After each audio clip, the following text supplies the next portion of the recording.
Here we go. Welcome to the February 25th RSA Cataloging Chat, the first one of 2026. Woohoo! Okay, so I've got some slides here. If you want to introduce yourself, you can type your name and your library in the text chat. And then as usual, I have some meeting housekeeping. Okay, so video is encouraged but optional. If you don't have a camera, that's perfectly fine. You can enter questions at any point during the meeting in the chat window, and we'll keep an eye on it. Make sure your microphone is muted unless you'd like to ask a question.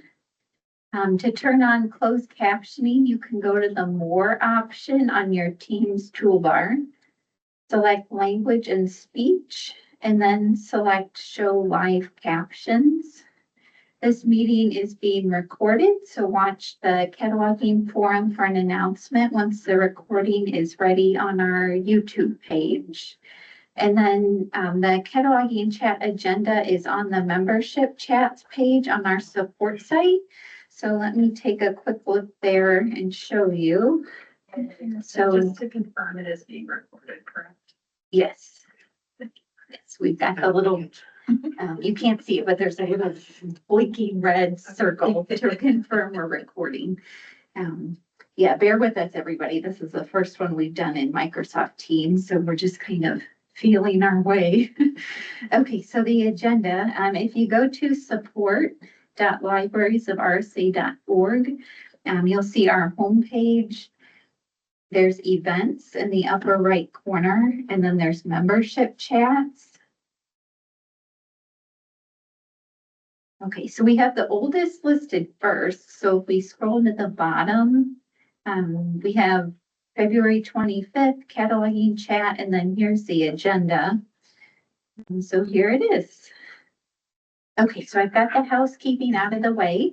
I did want to extend a special welcome. We have 3 new RSA staff that we're very excited about. Zach Montgomery, Laura Spires, and Mason Tribbley. Unfortunately, Zach is sick today and not able to join us, but I did want to share a little bit about him before I have Laura and Mason tell you about themselves.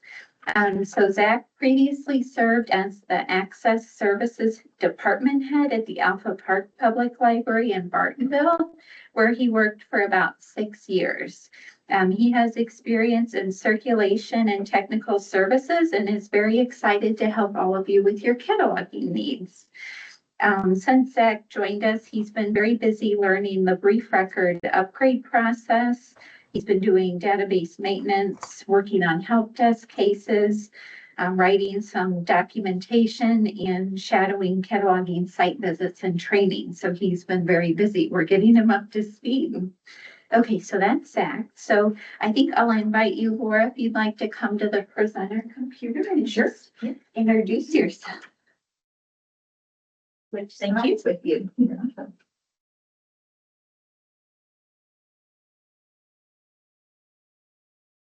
It just kind of moves around the room. Okay.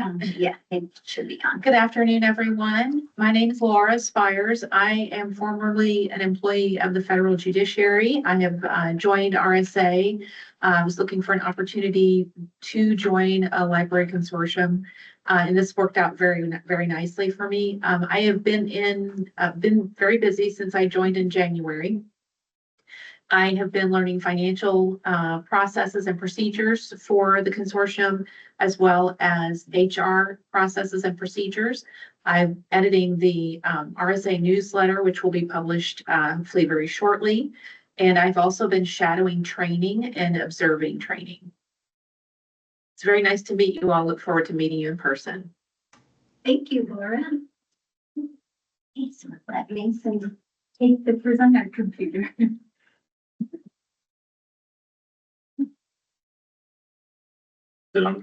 It is. Okay, so how's everyone doing? I'm the new data analyst here at RSA. I just recently graduated last May from Illinois State with a degree in analytics. So basically what I've been doing is just learning the system and learning how the data is being presented month and a half. And yeah, I'm just really excited to participate in your guys' company. Excellent, thank you.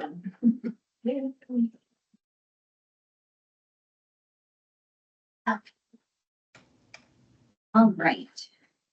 So up next, we have Nancy George from Rails Cataloging Services. She will give us an update what they have been working on. So when you are ready, Nancy, go ahead and take it away. Yes. Hi, everyone. I hope you all can hear me fine. Yes, we can hear you really well. Okay, great. My name is Nancy George. I am the Cataloging Services Manager at Rails. I'm really happy to be joining you all today. Thank you to RSA and especially to Erica for inviting us and giving us the chance to connect with the RSA cataloging community. I would like to take a few moments to share some updates from Rails Cataloging Services.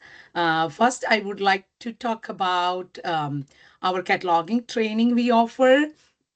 At Rails, we offer practical hands-on training on Moodle, asynchronous courses, live webinars, and self-paced online courses. So our goal is to keep your skills current and make training accessible and useful for all member libraries staff. We have several upcoming sessions, including Mark 21 Standard in the last week of March and cataloging for non-catalogers starting in May. We also hosted a webinar yesterday on new RDA presented by Robert Maxwell, the chair of RDA Steering Committee. If you couldn't be able to attend yesterday, that's okay. The recording will be available soon in Rails Continuing Education Archives. In addition, we are planning to have several new webinars this year. So we are going to have a webinar on cataloging word language materials, AI and cataloging, then cataloging objects that would be like a course. We are excited about these topics and hope they will support your cataloging needs. We would really love your input, so please tell us what cataloging topics, formats, or skill levels would be most useful for your staff. We are happy to accommodate your needs. If there are ways we can connect our training with your consortium programs or shared cataloging training, we would love to explore that as well. So please feel free to reach out to me anytime with questions and suggestions. I'm happy to connect. Now I would like to share an update about our word language cataloging service. We are very pleased with how this service has been growing in the last quarter, that is from October to December 2025, we cataloged 330 multilingual items from Illinois libraries. The demand continues to be strong, and we've been working on ways to expand and improve service to better support you. So we are also excited to welcome a new staff member, Abby. She's also with us today. She brings extensive experience in word language cataloging, and she was previously worked as a cataloging librarian at Library of Congress. So I'm truly excited to have her on our board, and also she is really excited about this service. So I want Abby to introduce herself now. She's very excited to meet you all. Abby, you can take some time. Great. Can you all hear me? Yes, we can. Welcome. Great. It's my first time trying to use a headset with this computer, so I'm glad it worked. Hi, like Nancy said, my name is Abby Hartley-Cerroti. I was previously at the Library of Congress as the German and Dutch law cataloger, which is an incredibly specific skill set, as you can imagine. So I'm really thrilled to be joining Rails's World Language Cataloging program, specifically because it's so much more connected to the actual everyday needs of libraries than sort of like sitting in a cubicle in the Madison building. even though I loved doing that, I'm really already so excited to help like meet the needs of the libraries here in Illinois as they reach their non-English communities. And yeah, I'm excited to be of help in any way that I can. Thanks, Abby. We are so excited and we are so enthusiastic about supporting your cataloging needs and helping improve access to your collections. So please feel free to send us your items on our way. We are happy to help. You can learn more about our word language cataloging service on Rails website. Thank you for your continued partnership, and we look forward to support your cataloging needs. Now I would like to talk about the cataloging mentorship program. Many of you are already familiar with ICAM, our Illinois cataloging mentorship program. If you are not familiar, it was developed by the cataloging staff from Rails and also Illinois Heartland Library System, along with committee members from libraries across Illinois state. It is a mentorship program designed to support cataloging professionals in Illinois. If you are thinking about getting involved in the program, I want to share a bit of information about our next cohort so you can plan ahead. Application will be open in August and the program will start in November. So we are looking for experienced catalogers for about 5 years or more in the field to serve as mentors. We are also welcome mentees, including library science students, early career professionals, and staff who wanted to strengthen their cataloging skills. So ICAMP is all about learning, building confidence, and strengthening your cataloging skills in long term. So we would love for you to join us. So if you have any questions, you can reach out to us through the ICAMP contact form. Or you can contact me directly. I am happy to help you. I can provide you the link. I can post it in the chat, so that would be helpful. Now I would like to briefly talk about our statewide DEI in metadata networking group. This group works with libraries across Illinois to support inclusive and equitable metadata practices. So our goal is to help libraries create and maintain metadata that reflects diversity and support all communities. We do this by sharing knowledge, offering guidance, and providing practical tools. So many of you are familiar. If you are not familiar, this group has some working groups focus on one is immigration, the other one is LGBTQ plus topics, another one is disability and accessibility. Also, we have a working group on Native American subject headings. So I am part of Disability and Accessibility Working Group. Lisa from RSA is also in our group. We just released a new toolkit called Mark Fields for Enhancing Accessibility in Library Catalogs. It walks through how to use mark fields for audio, braille, and large print materials. So these resources are easier for everyone to find and use. So when you get a chance, please take a look. We would really love your feedback. You can reply on the listserv or send your thoughts directly to Rachel Fisher. She is from CCS or to me. That would be really helpful. Thank you so much. We really appreciate. I can post that link in the chat so you can review the document and please bring your thoughts, send it to us. That would be really helpful for our community. With that, I am happy to answer any questions you may have.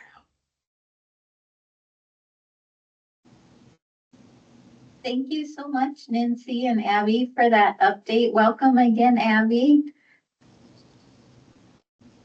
There is a lot going on as usual at Rails. So we will, for the upcoming webinars, we'll keep an eye out and we'll share announcements of those on the RSA forum as well to help spread the word. So we'll plan on doing that. Does anyone have any questions about the Rails update? Okay, thank you again for both joining us. Okay, so next we'll jump to Dr. Pamela Thomas from the Cataloging Maintenance Center. When you are ready, Pam, take it away. Hey, can you hear me okay? Or do you need me to turn my volume up? It sounds good on our end. Okay. All right. So the Cataloging Maintenance Center, in case if you don't know who we are state funded through the state library, and we catalog Illinois authors' history and genealogy, as well as special collections. We also do some world language cataloging, but it has to be part of a special collection. So since your last meeting, and as of the end of January 2026, because I don't have our February statistics yet, the CMC cataloged 1,476 items. 577 were originally cataloged and 899 were enhanced. 41 Braille books were cataloged by me, but don't tell my team that. No, they know. Staff merged 2,174 bibliographic records, and that does not include the ALMA cleanup records. And we created 48 authority records. 33 world languages were cataloged. I'm not going to list them for you, but if you want to know, I can share those later. For database cleanup, for PRECAT cleanup, 574 bibliographic records were enhanced or identified as merges. For the ALMA cleanup, 3,166 records were merged, deleted, or edited. For Indian Prairie Community Unit School District number 204, 997 brief records were enhanced in OCLC or Destiny and merged in Destiny. And we did some CCS deduplication project. 2011 records were merged in LEAP, and that was a fun project. We also offer training.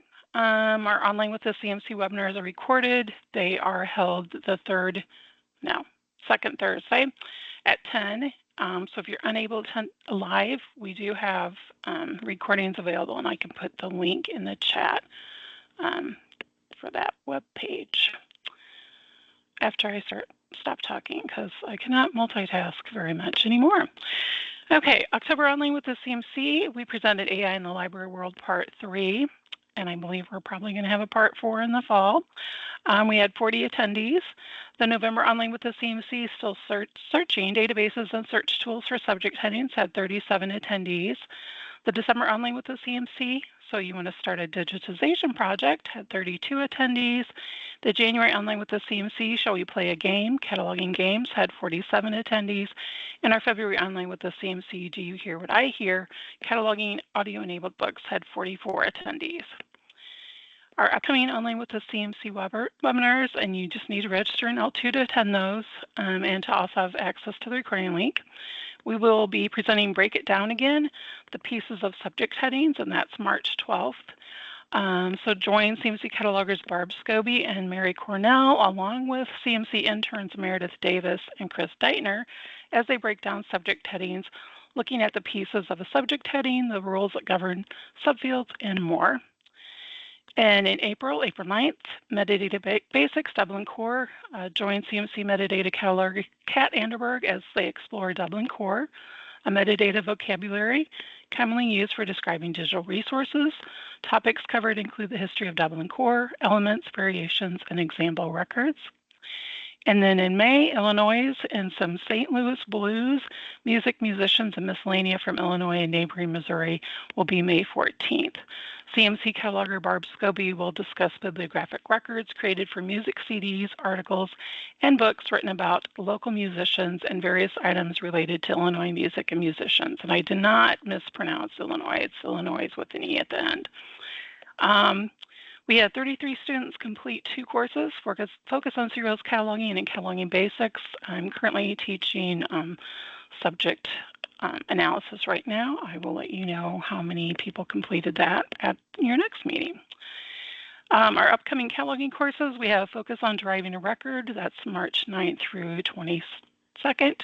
Focus on Cataloging CDs, April 6th through 19th. Focus on cataloging 3D objects is April 20th through May 3rd. And that was a new addition because I created the class. I used to teach cataloging 3D objects, kits, and reality, and we split that into 3 separate ones. So that's going to be a 2-week class, and please register in L2 because I need more students. And then I'm also teaching focus on cataloging reality on May 18th through 31st. And you'll get to do some hands-on cataloging of realia.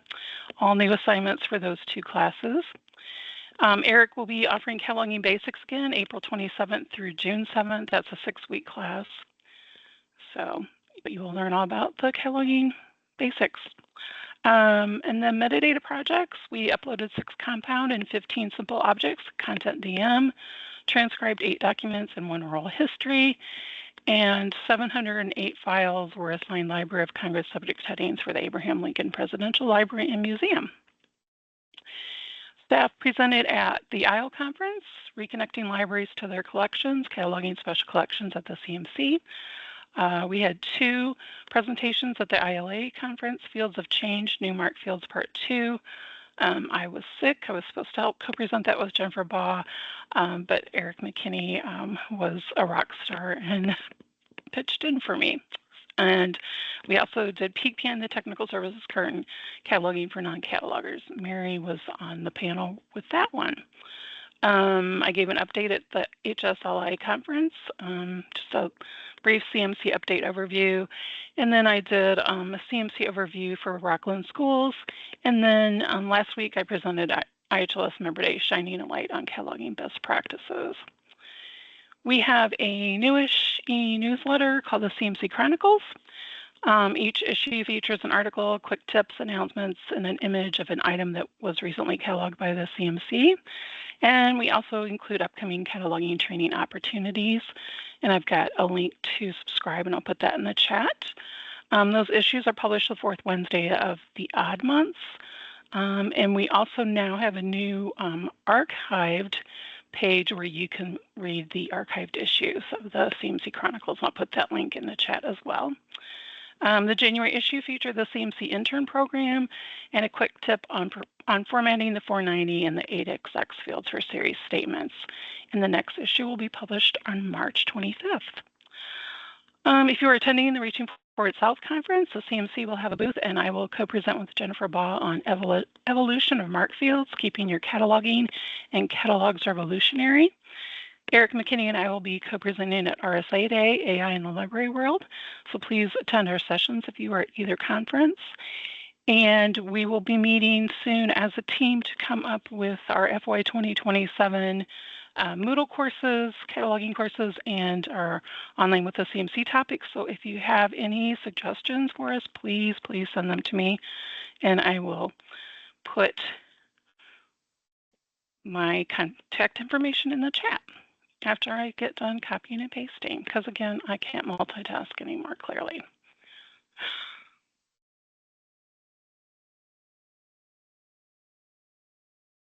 Anybody have any questions?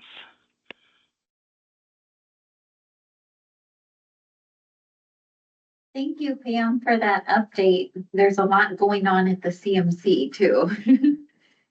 We just never stop. We're looking forward to seeing you in April at RSA Day. That would be great. Looking forward to it too. Okay. Thank you again for joining us. We will push ahead. Okay, so we thought we could give you just an overview of some progress we've made since the last cataloging chat in September. So let me open the slides here. Okay. See if I can do this. All right. So last July, the Bibliographic Services team, aka cataloging team, began routine cataloging site visits conducted in person at RSA libraries.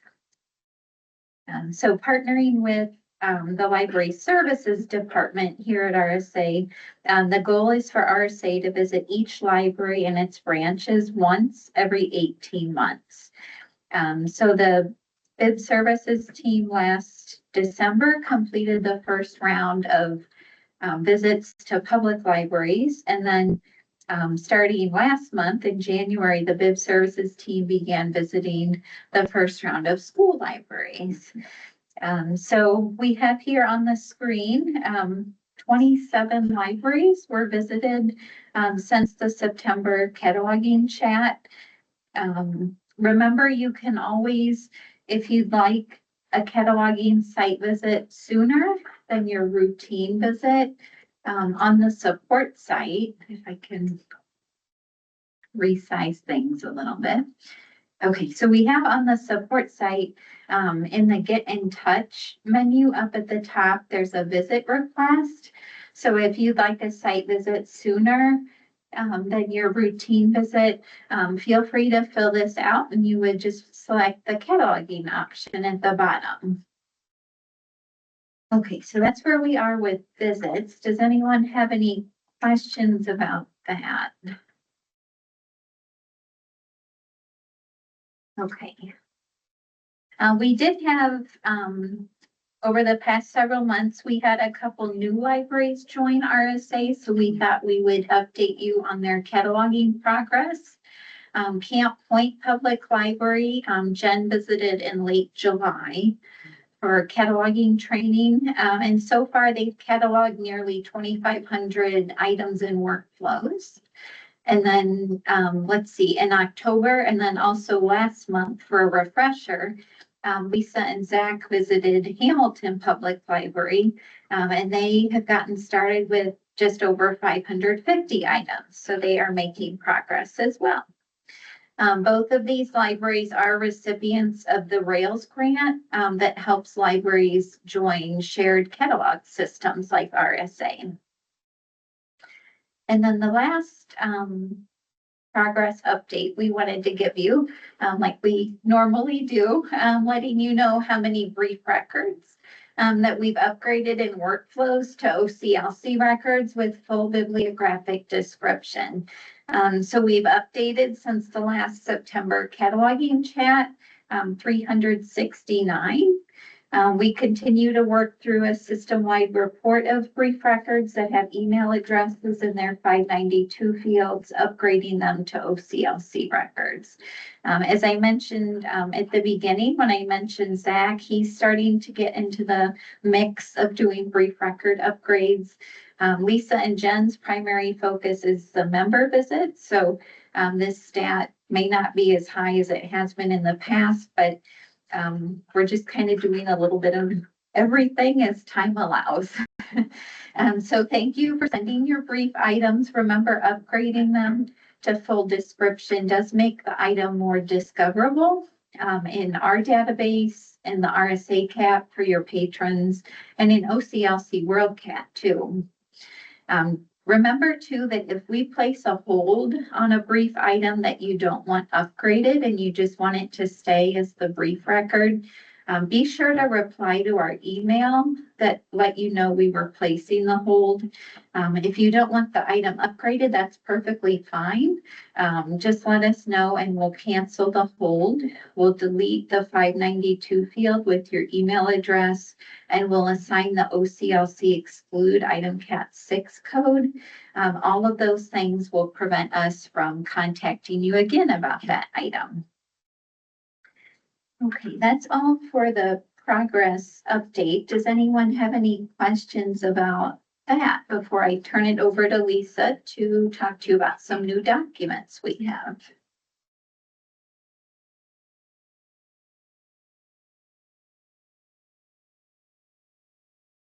Okay, there you go.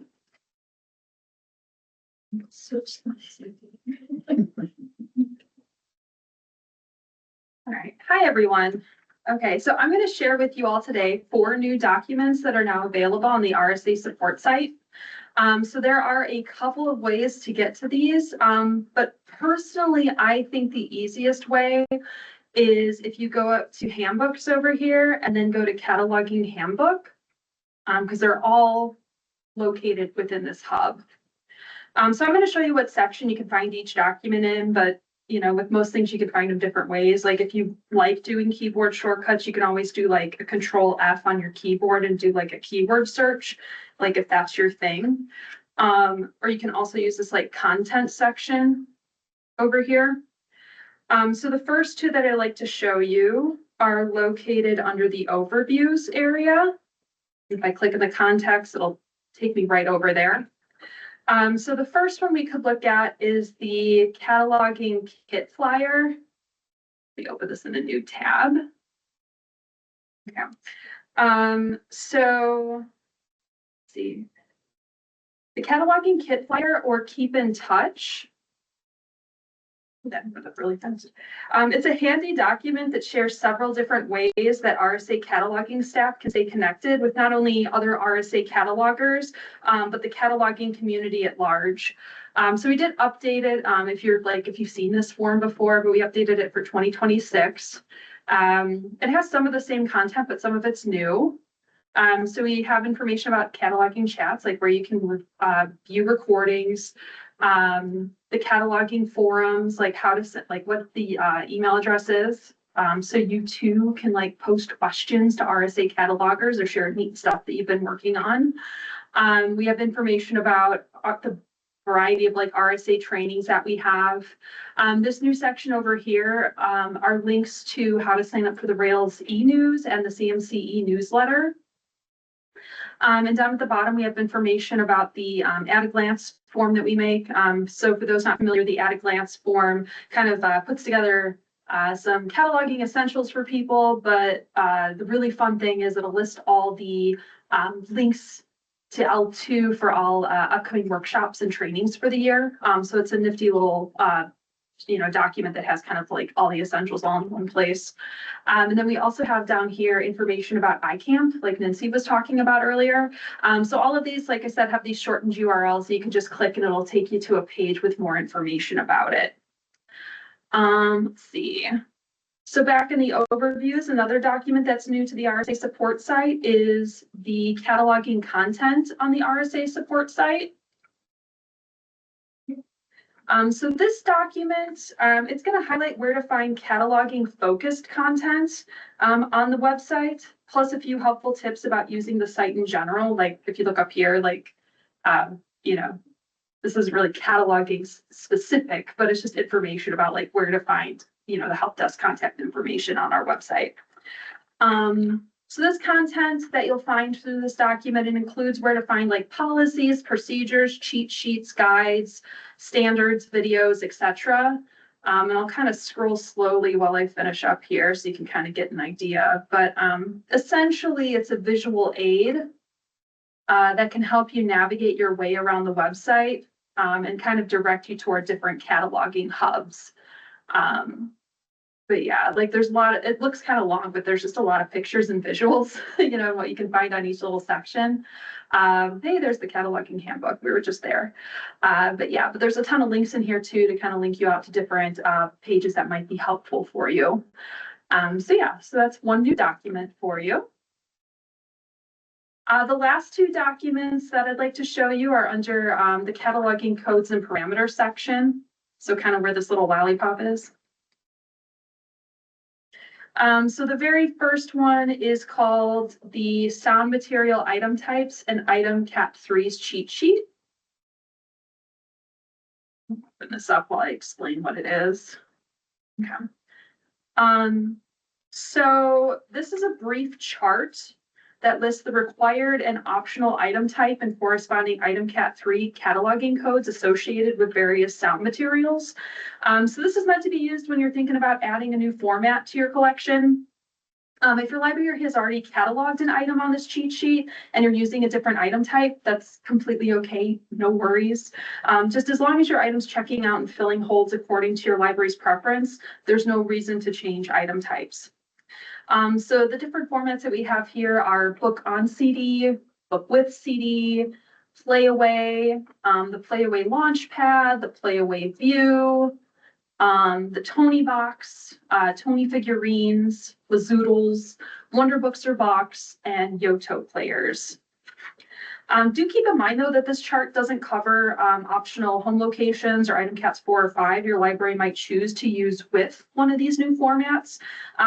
We decided not to include them just because those can kind of vary wildly by library, because everybody does stuff a little bit different to meet their their community's needs. So what you could do if you are interested in having like a specific like home location for Playaway, for example, and you're interested in what kind exists, you can always like check out the cataloging parameters. And I'll show you like the fun way to get there. So if you didn't know this, you can always click the RSA logo that follows you around at the top. And if you click it, it'll take you back to the home page. I personally think the easiest way to check out the parameters is to go to this tech support section and go to topic all system parameters, and it'll take you to the parameter hub. So you can check out, your expanded circ map if you want, or your hold map. We're going to go to cataloging parameters here, and that'll have all the lists of all the complete available codes to you for like home location, item type, item cats 1 through 6, and mandatory codes. So you can kind of look here to see if there's any like, different codes you'd like to go with those formats. And finally, like as always, please contact the help desk for assistance if you need help adding a new item type to your menu. We will help to not only add the new code to your menu or codes, like if you also need a home location or an item cat 4 or 5, but also help make sure that the items circulate and fill holds or not fill holds exactly how you want, since item types control your circ and code rules. And then finally, the very last new document I'd like to share is also in this cataloging codes parameter section.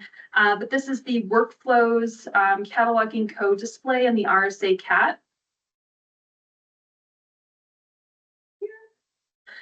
So this was actually a suggestion from one of the libraries I visited on a site visit. So thank you. But yeah, we have this done. It was a really good idea of just kind of creating this cheat sheet to be like a nice little reminder of how the codes and notes even that you select or add in workflows are seen and utilized by your patrons in the RSA CAT. So using this as an example, it kind of visually ties in how a particular cataloging code, for instance, this like item cat 3 a book, how it'll display in the RSA CAT and like how it powers different searches. So for example, this item cat 3, what you put there is going to power your format search on the RSA CAT. But yeah, so it's a nice little visual representation of how your work, impacts people. Even down to all like the notes you add, they do display, right? So yeah, so it's kind of a fun little thing to look at and kind of show you catalogers and stuff. Just be like, yeah, your work does matter. Okay, so does anybody have any questions at all?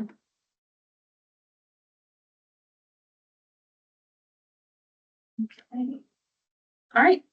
Well, if nobody has any questions at this time, I relinquish the computer to Jennifer.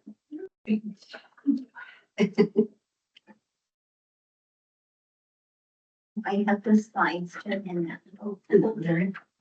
Okay. Let's see. Is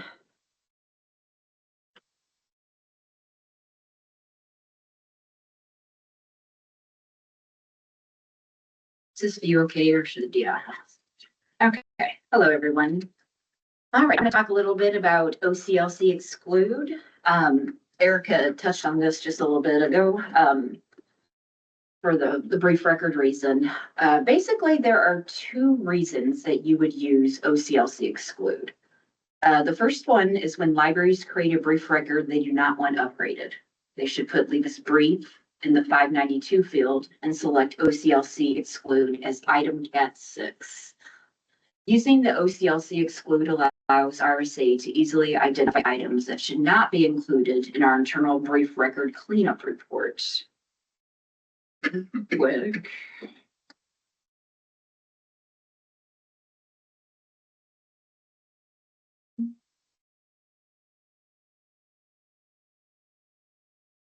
Spider. So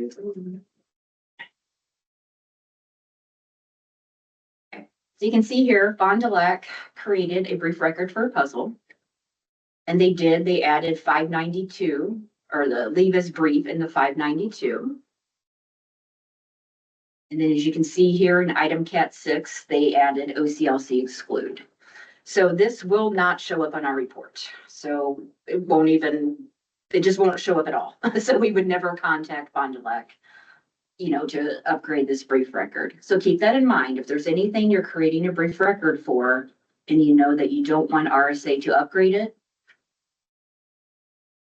just leave this brief as the 592 instead of your email, and then put OCLC exclude in item cat 6. And real quick, let me find the slide.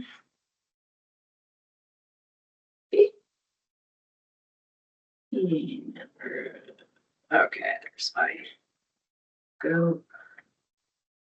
Here quick, can I open in a new students?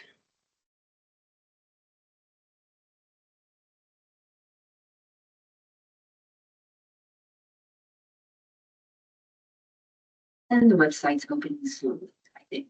It's been doing that a lot. Oh, no.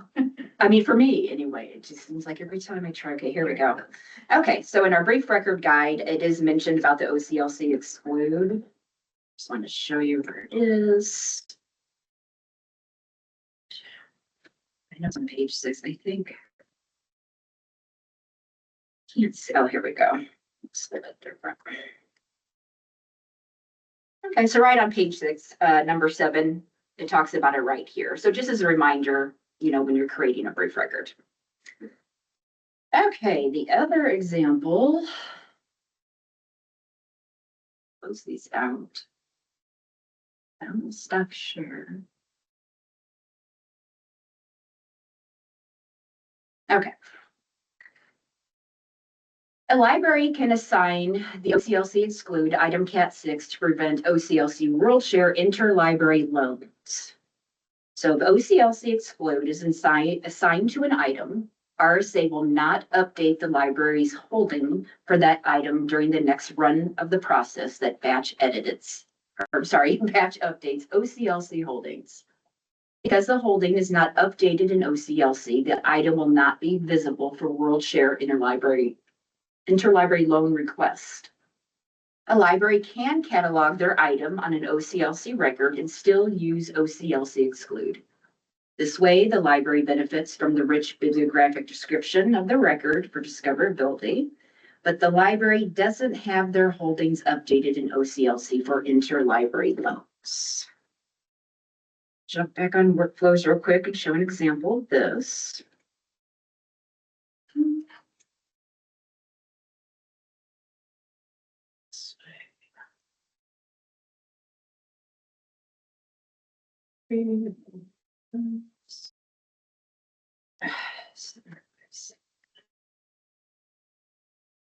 Okay.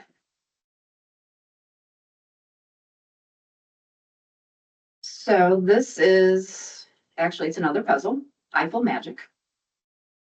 As you can see here, Washington has added OCLC exclude. Mackinac is also attached to this. In trouble with this mouse for some reason, sorry. Okay. And as you can see, they did not include OCLC exclude in item cat 6. Expand that so you can see a little better. So I'm going to go to OCLC connection and show you what that looks like as far as the holdings.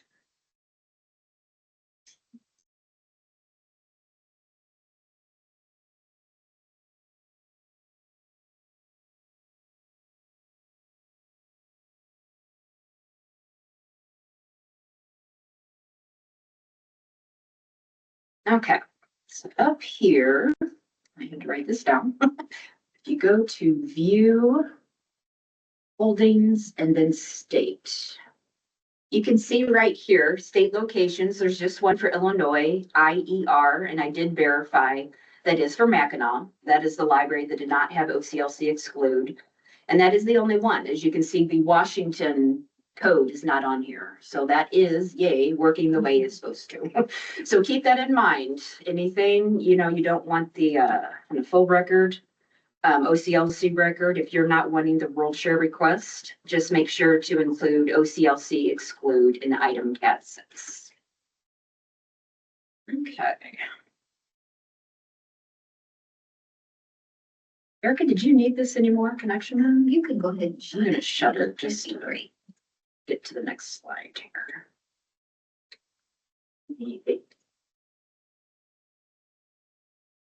Okay, upcoming cataloging events, basic cataloging workshops. By the end of this month, the basic workflows cataloging workshops will be scheduled on L2 through the end of the year. Right now, we only have them, well, maybe scheduled through March. Some may be scheduled. I know I still have to schedule mine. April will be in person at Prairie Creek, and September will be in person at Carlock. Invitations to the workshops will be shared on the cataloging forum closer to the workshop dates. The Biblo workshops. These workshops are scheduled on L2 in May, August, and November. The August workshop will be in person at Rails East Peoria, so here, and include an optional delivery hub tour after the workshop. Invitations to that workshop will be shared on the cataloging forum closer to the workshop dates. Item group editor training, actually have one in March coming up. Just reach out to the RSA help desk if your library has a routine need to batch edit items in your collection and you would like training how to use the item group editor. This training is conducted in person at your library. And the last one, we mentioned a little bit earlier, the Crafty Cataloger session at RSA Day. Join us on Wednesday, April 8th at Spoon River College's Macomb campus for a cataloging networking session with origami. Should be fun. Check with your director and register on L2 if you're interested in participating. And we hope to see you, all of you, at RSA Day. Are there any questions? Not, I'm going to hand it, I think, back over to Erica.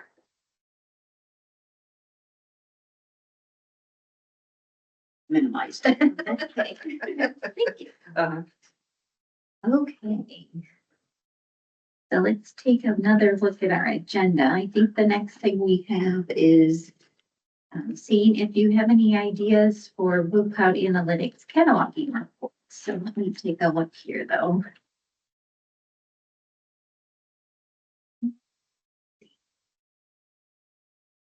Okay, yes. All right, so now that Mason is getting up to speed on reports, Kendall thought it would be a good idea to use this meeting as an opportunity to ask if any of you have any ideas for Blue Cloud Analytics reports. These reports could help you see how your collection's cataloged, maybe just for informational purposes, or maybe you'd like the report with the intent to do some cleanup as you have time.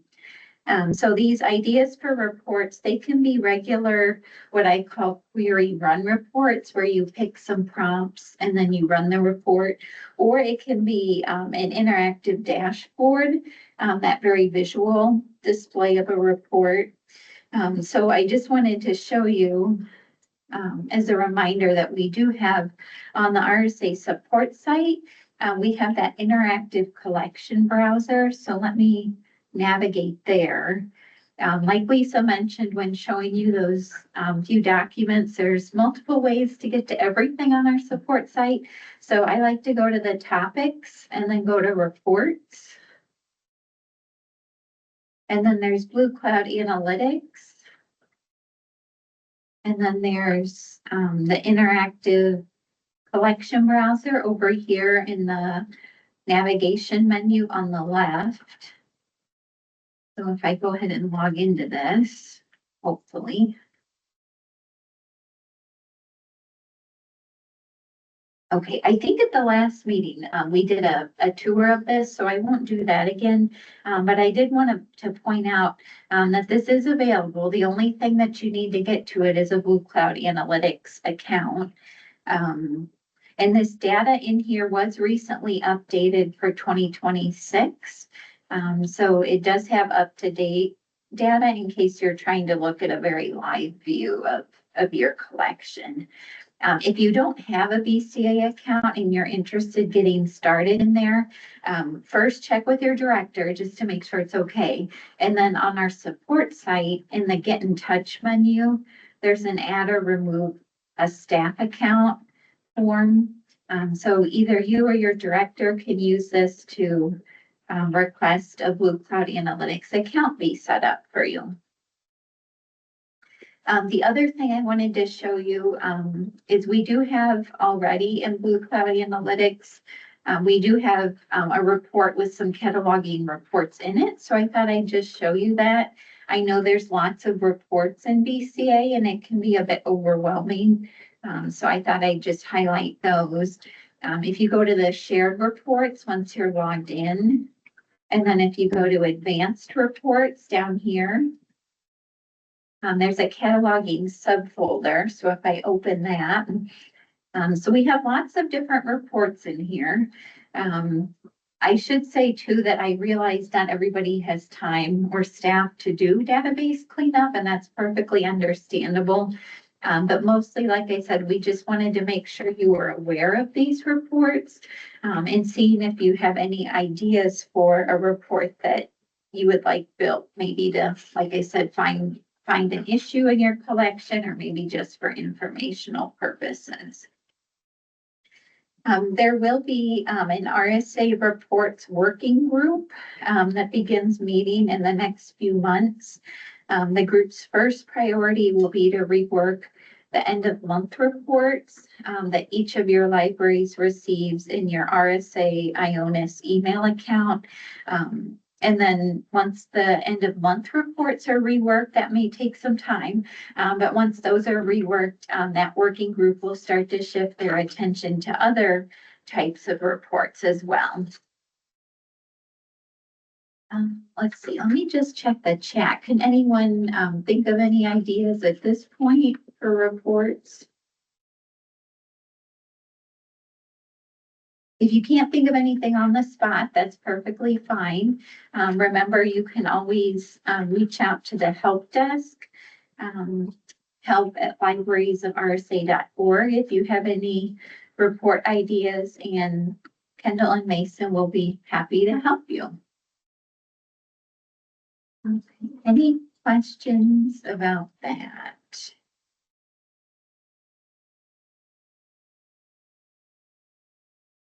Okay. All right. So the next thing I wanted to go over, we have several new or revised policies and standards.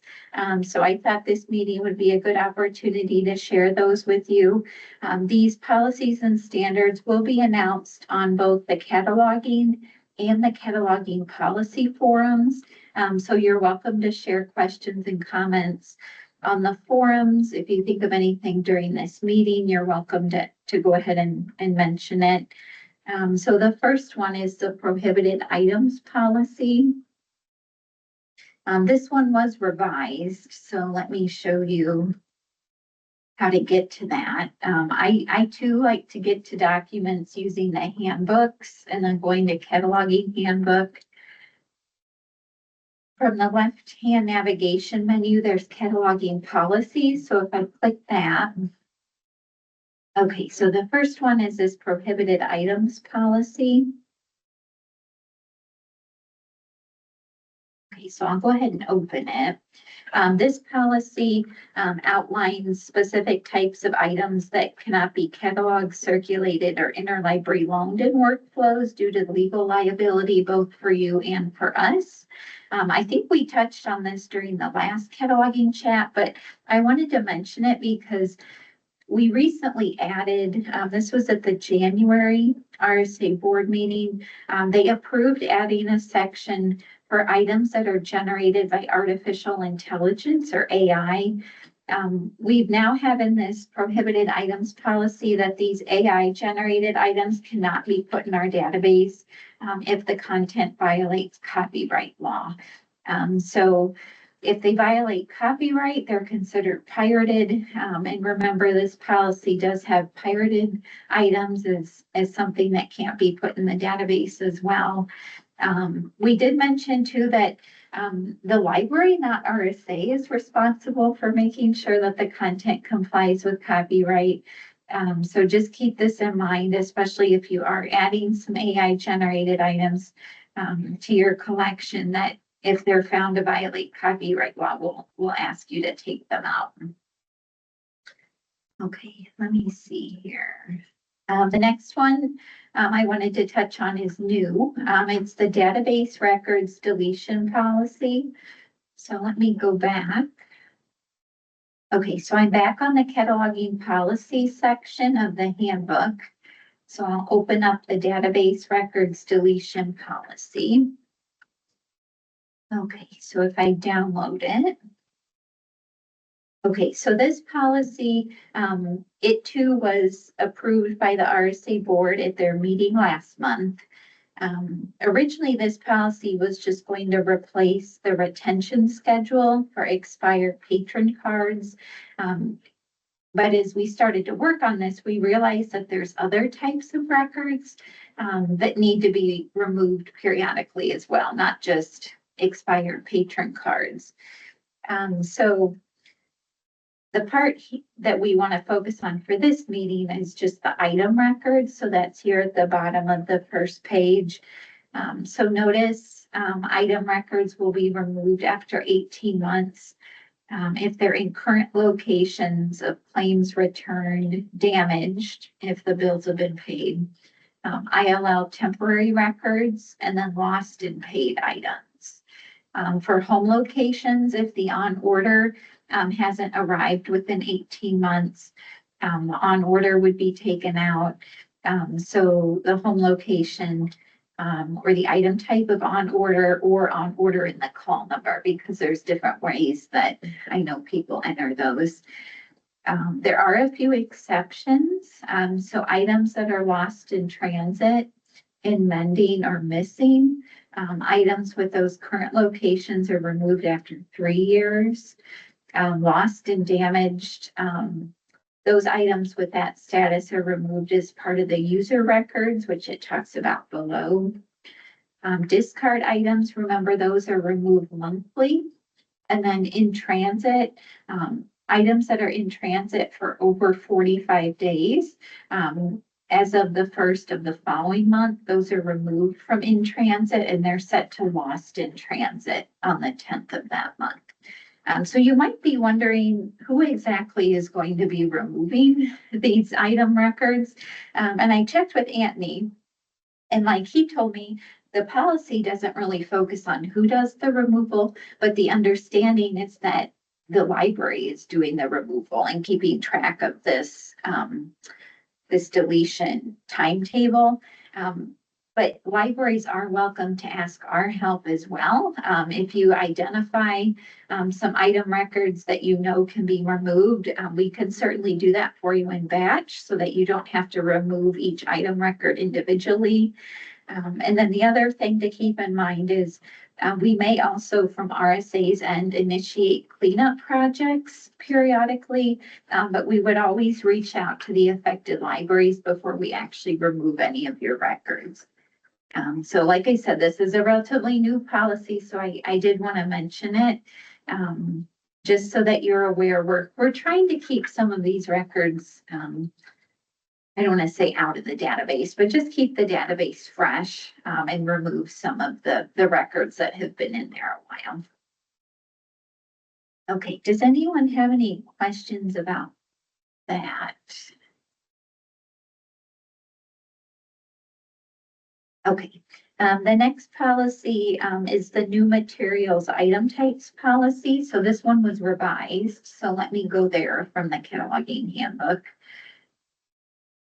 Okay, so notice the policy and the standard are linked on the same page. So I'm going to go ahead and open up the policy. Okay, so this policy is several years old.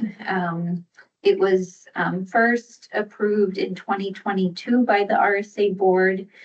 It retired some new item types and it replaced them with a more standardized focus set of item types for new materials. This policy also establishes maximum time limits that an item can remain new. whether it's a public or a school library, before we batch edit them to a standard non-new item type. Okay, so the policy is the overview, but the actual standard below that. Okay, so the standard is more the practicality, how it's actually implemented. So we have listed here some of the more focused new item types that were created. We also spell out the maximum time limits for how long an item can be considered new. So if it's for a public and academic or a special library, an item can be considered new for up to 1 calendar year. In schools, it's for the duration of the current school year. And then the last page shows if we do end up batch editing an item after that 1 year mark for a public, academic, or special, or after the current school year for a school, it shows the conversion chart that we use. So if the item is assigned N-BK, it would be batch edited to book. And it just lists the different new item types and what the non-new equivalent is. So like I said, this isn't new, but basically why we revised it, there was some overlap in the policy and the standard. So they contain kind of the same information. So we were trying to differentiate information that belonged in the policy versus in the standard. And then we also just reworked some wording and removed some obsolete information that no longer applied. So this process with batch editing, no longer new items, that's been in place, like I said, since 2022. Of course, if your library edits new items to regular item types sooner than 1 year, that's great. Keep doing that. But mostly I just wanted to let you know that the policy and the standard for this were revised. Okay, any questions about that? Okay.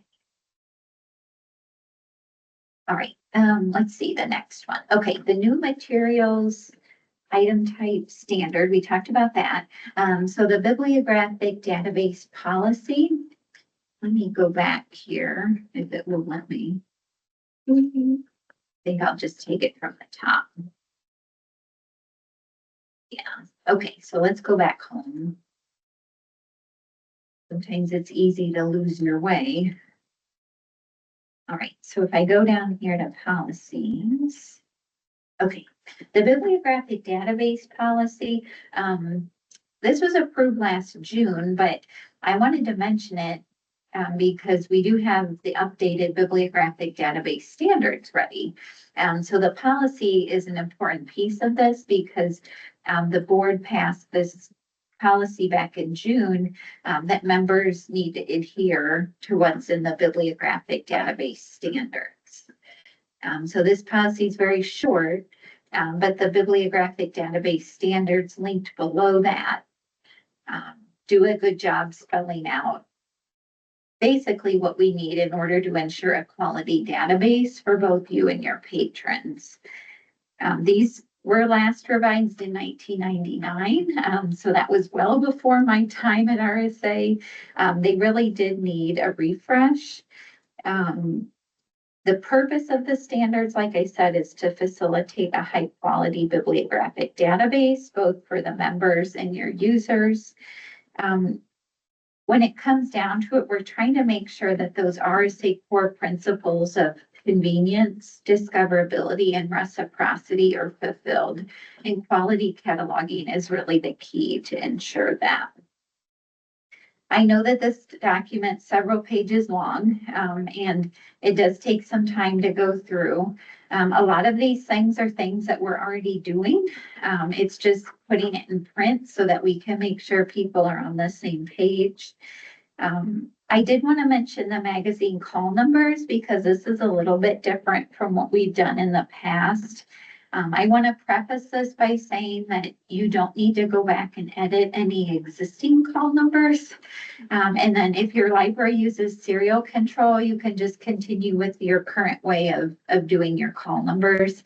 But we would really like to see for people who are entering new magazines, who aren't doing serial control, using a prefix in your call number, MAG for magazine, putting in the Pipe Z analytic that allows patrons to place copy level holds, and then putting the issue date.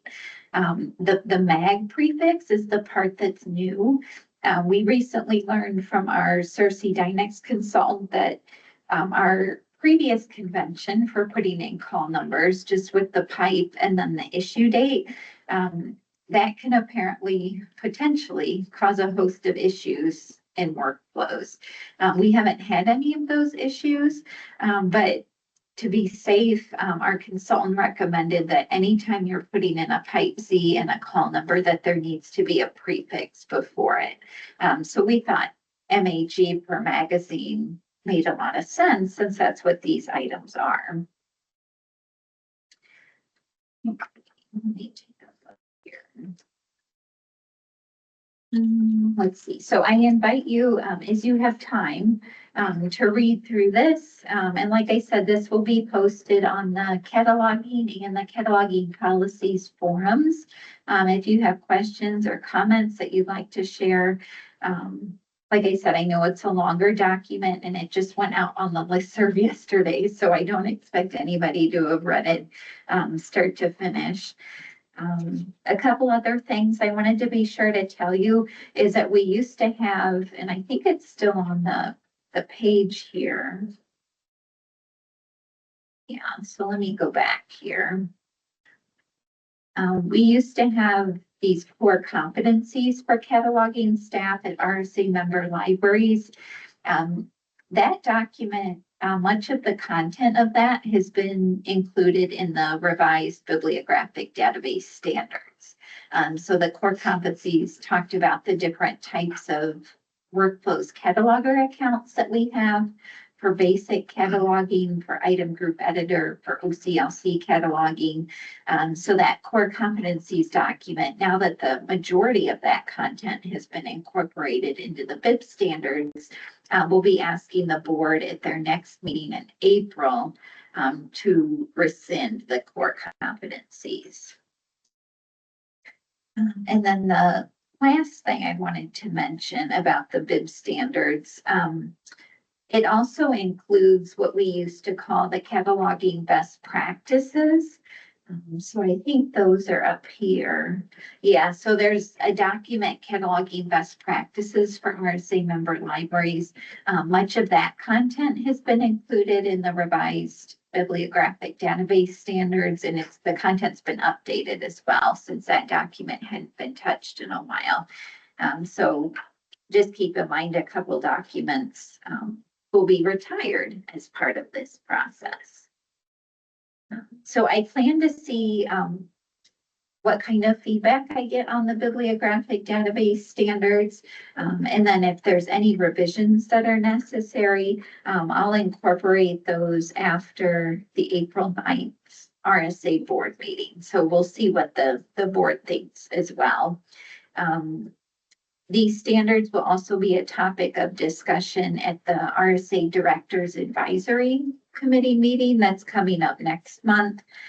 So I thought I'd mention that as well, in case you're a director or a supervisor and you're able to come to those meetings. That Directors Advisory Committee meetings, March 11th at the Peoria Public Library North Branch. Okay, let me take a quick look here. I think that's all the policies and standards I had to tell you about. What questions do you have about those?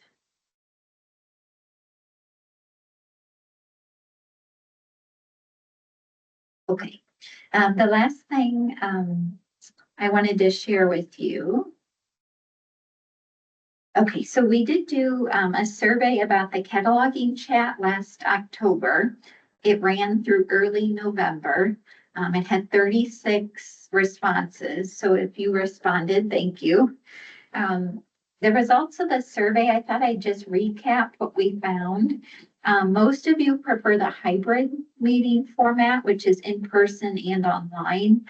There was also support though for online only and for also only having a recording. So we got kind of a mixed bag of results, which is fine.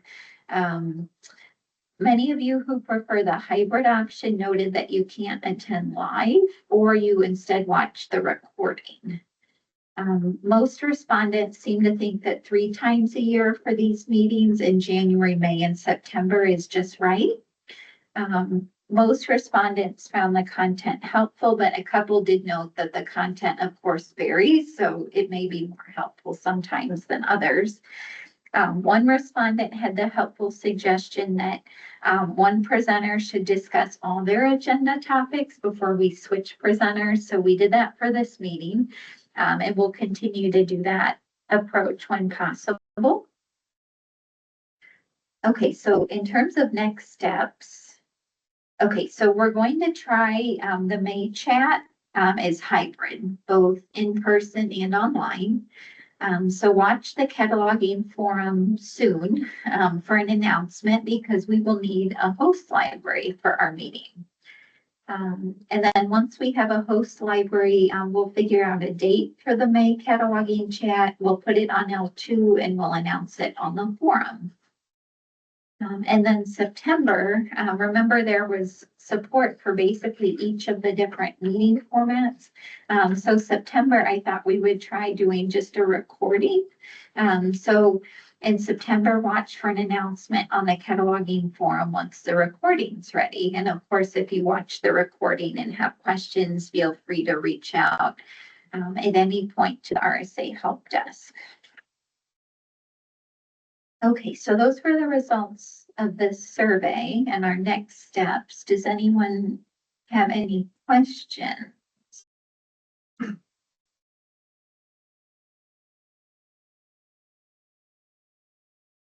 Okay, I thought we just would conclude by asking if anyone has any other cataloging questions they'd like to bring to the group in case we might be able to help you with them now. If you can't think of anything, that's perfectly fine. Remember, we do have the help desk, so reach out at any point if you have a question or if you're not sure about something. We're always here to help you.